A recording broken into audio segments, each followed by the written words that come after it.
The curtain rises on another unforgettable edition of the Nurses' Ball in Port Charles, and like every year before, what begins as a celebration quickly unravels into a spectacle of emotional reckoning, long-buried secrets, and life-altering revelations.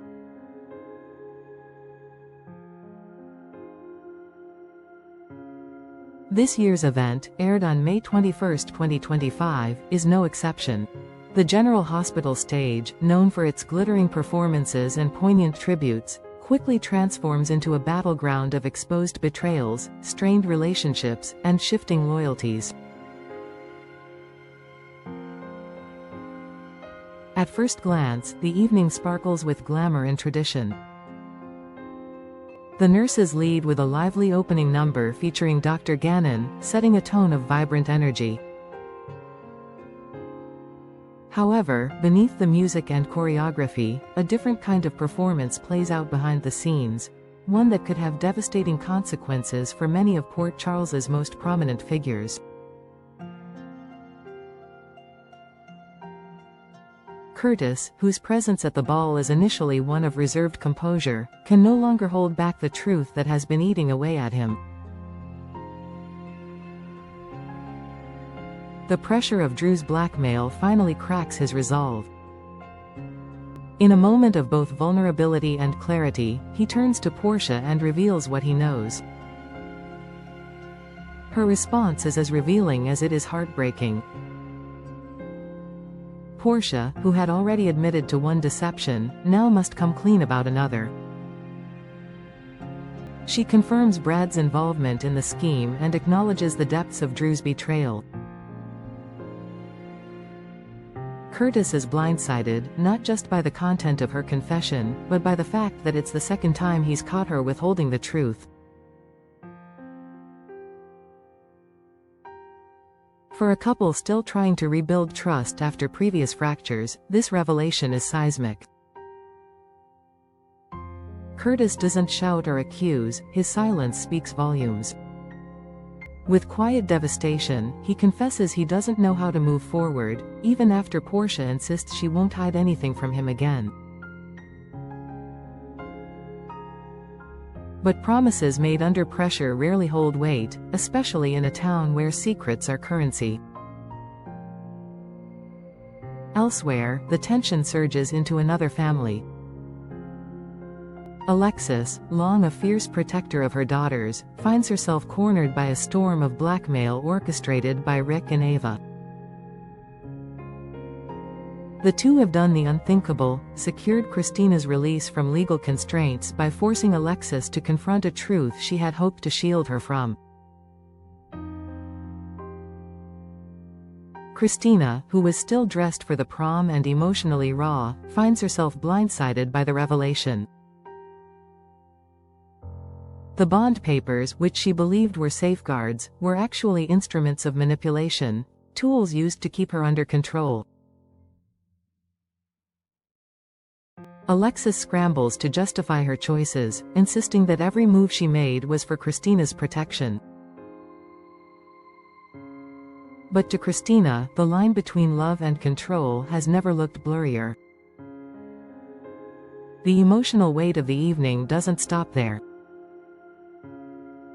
As the show shifts back to the main stage, a classic Nurses' Ball performance emerges with flair.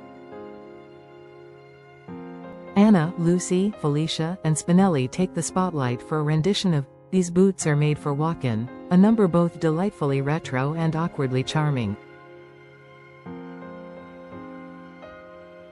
Spinelli's pink boots might draw laughter, but the undercurrent of tension in the crowd reminds viewers that even the most humorous acts can't drown out the sound of approaching chaos.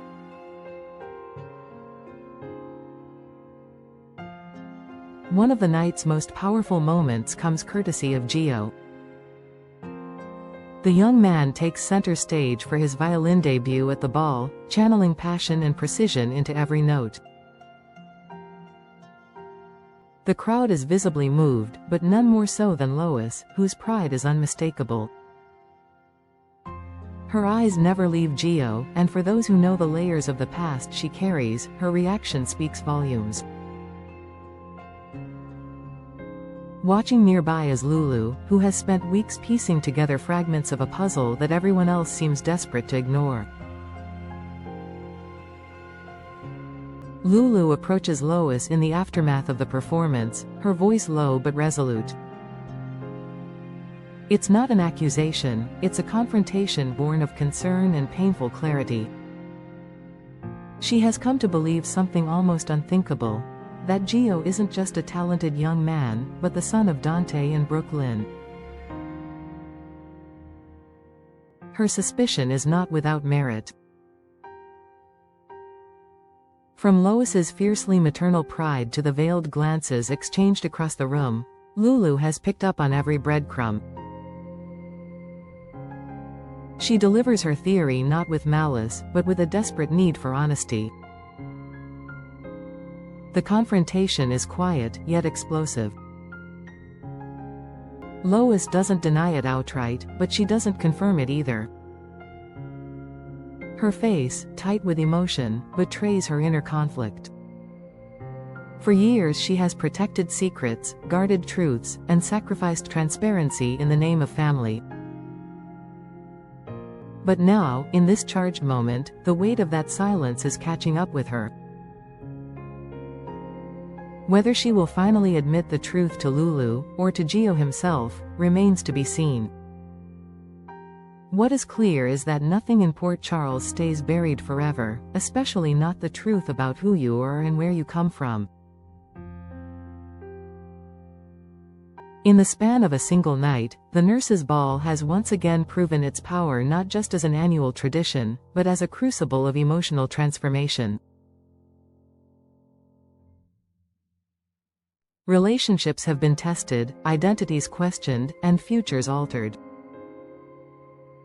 For Curtis and Portia, the path forward is littered with distrust and uncertainty.